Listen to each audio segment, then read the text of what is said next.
Hello students, this is another important question from IIT paper 2011. Major product उन्होंने find out करने को कहा था and this was a reaction. ये this is called phthalimide का reaction पहले KOH के साथ और उसके बाद इस मॉलिक्यूल के साथ करने को बोला था. These 4 options these were given in the paper. अब पहला जो मिसकंसेप्शन है वो मैं हटा देना चाहता हूँ. वो ये बच्चे सोचते हैं कि IIT का क्वेश्चन है, IIT का क्वेश्चन है तो हुआ बना लेते हैं कि नहीं IIT का क्वेश्चन है, बड़ा मुश्किल क्वेश्चन हुआ, हम कर नहीं सकते. Now that is a very big misunderstanding among the students. बहुत बड़ी मिसअंडरस्टैंडिंग है. देखिए, अगर आपकी सब्जेक्ट पे ग्रिप है, अगर आपने ऑर्गेनिक की रिटन प्रैक्टिस करी है, लिख कर प्रैक्टिस करी है, if you are motivated enough, if you are working hard, तो मतलब ही नहीं कि आपको कोई क्वेश्चन मुश्किल लगे. मतलब this is not tough question यार, मुश्किल है ही नहीं. आप ये देखिए, if you can recollect Gabriel phthalimide synthesis, ये उससे रिलेटेड है बेटे. This is related to Gabriel phthalimide synthesis and this does not require this options. इन ऑप्शंस को देखने की जरूरत ही नहीं है अगर आपके कॉन्सेप्ट्स क्लियर हैं. Look, I tell you how to solve this question. मैं आपको समझाता हूं कि इसको डील कैसे करना है, इसको सॉल्व कैसे करना है.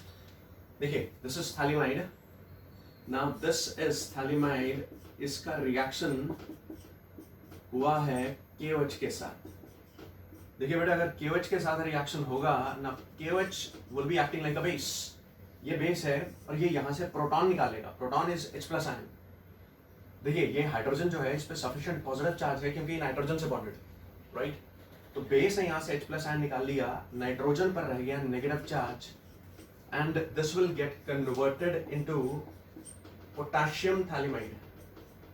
देखिए, इस नाइट्रोजन पर नेगेटिव चार्ज, साथ में ये रहा potassium ion. Now this is potassium phthalimide. ये अब मुझे इसका रिएक्शन इस मॉलिक्यूल के साथ करना है, right. So I M erasing this.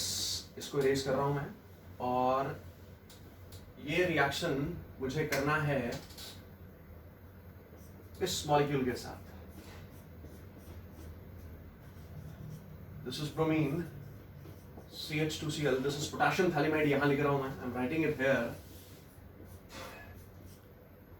This is C double bond O, C double bond O. This is nitrogen with a negative charge. This is potassium ion. अब आपको ये पता होना चाहिए भाई कि जो रिएक्शन है this follows SN2 mechanism.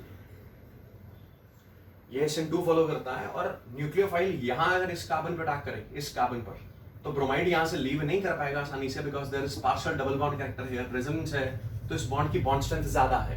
तो अगर कोई मेरे से पूछे कि अटैक कहाँ होगा सर, फिर कहाँ हो सकता है न्यूक्लियोफाइल का अटैक, तो मेरा जवाब होगा जी यहाँ न्यूक्लियोफाइल का अटैक होगा एंड यहाँ से Cl नेगेटिव विल डिपार्ट, यहाँ से Cl नेगेटिव निकल जाएगा.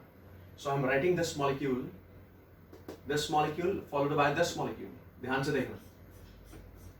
This is the ring, this is CO, this is nitrogen. Nitrogen का बॉन्ड बनेगा इस कार्बन के साथ. दिस इज CH2 के साथ आ गई ये रिंग और ये रहा ब्रोमीन, राइट. इसकी पैरा पोजीशन पे potassium ion and chloride and this will form KCl. Leave it apart, इसको तो छोड़िए. सो आंसर आ जाएगा ऑप्शन A. अगर आप देखें गैब्रियल थैलामाइड में लास्ट स्टेप में ना बेटा हाइड्रोलिसिस होता है. अगर आपको मैकेनिज्म नहीं आता तो आपने इतना तो याद किया होगा कि आप बॉन्ड्स यहां से क्लीव करके वाटर ऐड करते थे. यहाँ H आता था तो ये NH2 बन जाता था. प्राइमरी एमीन्स की प्रिपरेशन के लिए यूज होता है गैब्रियल थैलामाइड. अब मैंने वो हाइड्रोलिसिस नहीं किया. क्यों नहीं किया? Because that was not demanded in the question.